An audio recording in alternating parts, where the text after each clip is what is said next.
There's a version of this video I was supposed to make, the one where I tell you to start a side hustle, push through the hard part, and eventually quit your 9 to 5. I wanted to make that video. I really did. But I can't. Because that's not what happened.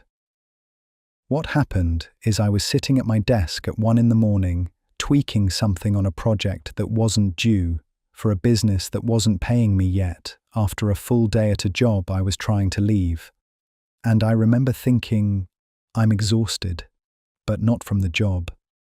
From the thing I built to escape the job. My job drained me, sure. But that was just obligation, meetings I didn't ask for, deadlines someone else set. That kind of tired makes sense. You can point at it and say, that's not mine. But the thing on the side, I chose that. I built it. And something about it felt harder to walk away from than any job ever did. I looked into it. 67% of people with a side hustle say they're burned out. But burnout doesn't start where you'd think. It creeps in at just 8 extra hours a week, on top of a full-time job. That's barely an hour a day. An hour a day, and you're already in trouble. If this many people are burning out on something they chose, maybe the problem isn't discipline. Maybe it's something else entirely. The advice you'll hear most is, set boundaries, take breaks, practice self-care, and I used to think that was enough, that if you just managed your time better, the exhaustion would sort itself out. But that advice treats the side project like it's just a second job, like the problem is too many hours, not enough rest. It's not. Or it's not just that. The main problem is emotional. Most people with a gig on the side aren't working 80-hour weeks. They're working 40 plus 10, and those 10 hours carry more weight than the other 40 combined, because those 10 hours are carrying your entire dream of a different life. Your proof that you're more than your job title, your plan B, your identity, your attempt to escape. That's a lot of weight for an hour a day. There's the culture around it too. We've built a world where the only thing you're supposed to do with a talent is sell it. Searches for how to monetize content have tripled in the last year. If you paint, you should sell prints. If you write, you need a newsletter with paid subscribers. If you cook well, where's the cookbook? I'm surprised nobody's figured out how to monetize sleep yet. Give it time. But the moment you put a price tag on the thing that keeps you sane, it stops being yours. It becomes another thing with a deadline and an audience. And the numbers are worse than people think. In the US, the average side hustle income is $885 a month. But the median, what most people actually earn, is just $200. In the UK and Canada, it's even lower. I used to think side projects failed because people didn't work hard enough or weren't lucky enough. Now I think most of them fail because the math was never real to begin with. I'm not saying don't do it. We aren't delusional for wanting out. The question is whether the escape route has to destroy you on the way out. And that question isn't new. Back in the 4th century, monks living alone in desert cells were struck by something they called the noonday demon.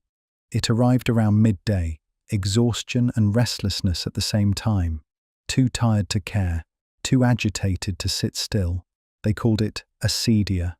We call it lying in bed at 11 at night, thumb hovering between your phone and your laptop, unable to sleep, unable to stop, not really seeing either one. The feeling is the same, 1600 years apart. The only thing that's changed is now we call it entrepreneurship. I think it comes down to the timeline. The moment quit my job becomes the finish line, every week you're still employed feels like failure. The thing you're building on the side stops being creative and becomes a countdown clock, ticking. There's a study from the University of Arkansas that stuck with me. Your performance actually goes up on the day you overwork. It feels productive. But the next day, your sleep is wrecked, your fatigue spikes, and you can't focus on anything. You're borrowing from tomorrow, and tomorrow comes fast. Think about it. Nobody is making you do this. There's no boss setting the deadline, no quarterly review. You're the boss, the worker, and the one cracking the whip all at once. A philosopher named Byung-Chul Han has a name for it: self-exploitation. The old economy exploited you through your employer. The new one taught you to do it yourself. And the side project? That might be where it shows up most clearly. You can't fight the oppressor when the oppressor is you. I think it starts with asking a different question. Instead of, how do I replace my salary in 12 months? What if it was? What would I still show up for on a Tuesday night if nobody was watching and nobody was paying? And could I give it just 30 minutes a day? That question rules out the wrong projects immediately. Nobody's building a TikTok brand in 30 minutes.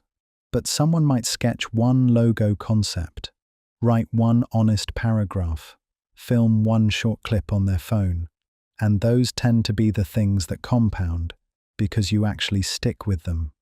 Not every hobby needs to become a business. Some should just stay hobbies.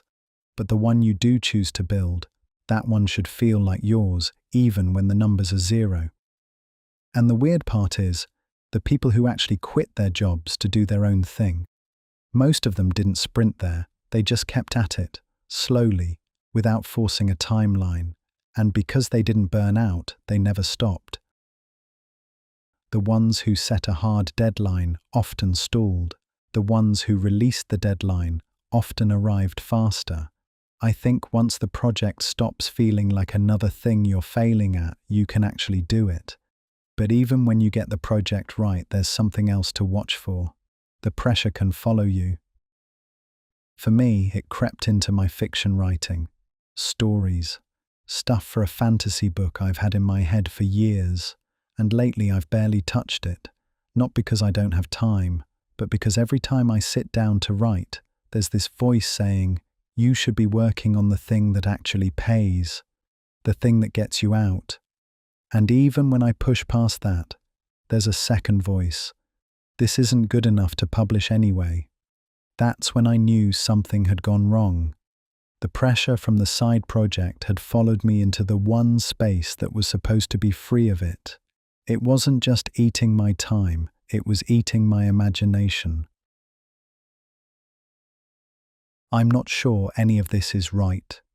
I'm not even sure it's right for me yet. The Greeks believed your free time wasn't a reward for working.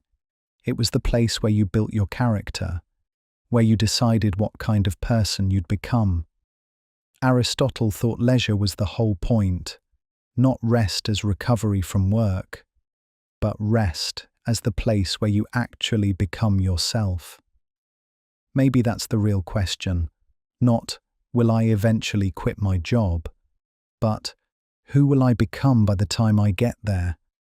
Because you can arrive at freedom completely hollowed out, or you can arrive as the person you started this whole thing to be. Last night I sat down and wrote half a page of the fantasy thing.